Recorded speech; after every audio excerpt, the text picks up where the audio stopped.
Shiba Kalungi yekoze ebintu ne baby we eside eno e Canada munnange laba engeri omwana gyakulamu amangu ddala ku speed eside eno ate nga Leema Namakula munnange ne Dr. Amuza beekoze ebintu nabo eside eno munnange babadde wali eside eno ku Sheraton ewa Irene Namatovu ne Geoffrey Lutaya ate nga munnange Winnie Nwagi munnange naye laba ku Valentine munnange era naye yabadde side eno ngenda kubeera nga nkutandisa ne Shiba Kalungi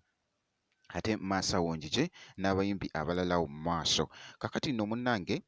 era nga mbadde nkyakola vidiyo munnange ate wenguulidde munnange ate katambi ka Shiba Kalungi ng'ali n'omwana we jjukira nti nno omukyala ono akyali Canada naye munnange omwana abantu beebuuza omwana ng'akula ku speed munnange side eno era nga wuuyo munnange babadde naye wali ate mu kifo ekimu era nga mukatambi ng'ali mu going bambi crazy ate munnange ate ne baby we side eno era nga bolaba mu katambi awo Honey, honey bunny, honey bunny, I love you, my Valentine's. wow feeling so ate nice munnange ng'ali ne baby we munnange bagoyingamuko crazy ng'omuntu just wanagoyingamuko crazy munnange ate n'omwana we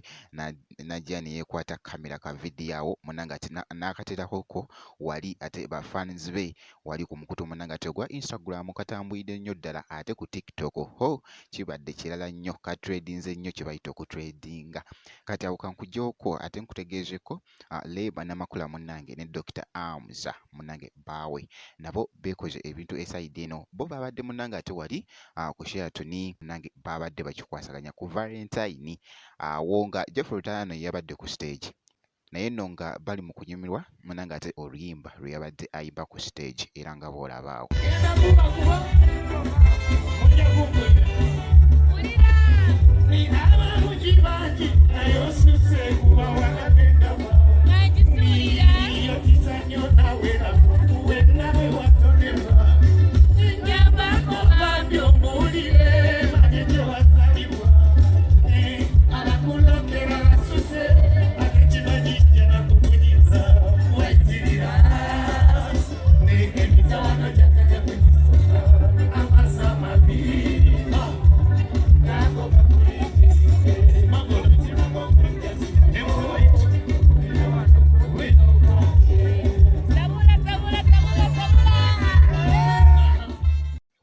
nabo bafunyemuko munnange ate akadde eside eno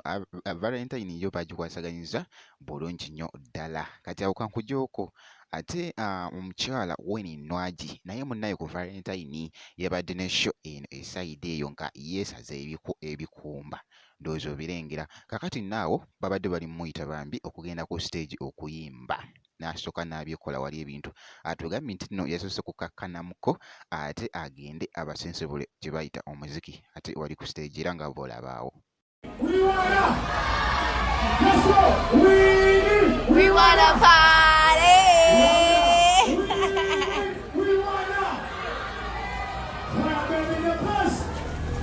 Chelsea, the mic. The mic is here. Chelsea. naye nga bwekityo munnange ate bwe kitambudde bwentu bwenkoze ku zi updates zino ngenda kubeera nga nkomawo ate mu maaso eyo n'ezi updates endala making sure nti no osubscribinga obeera nga tonnaba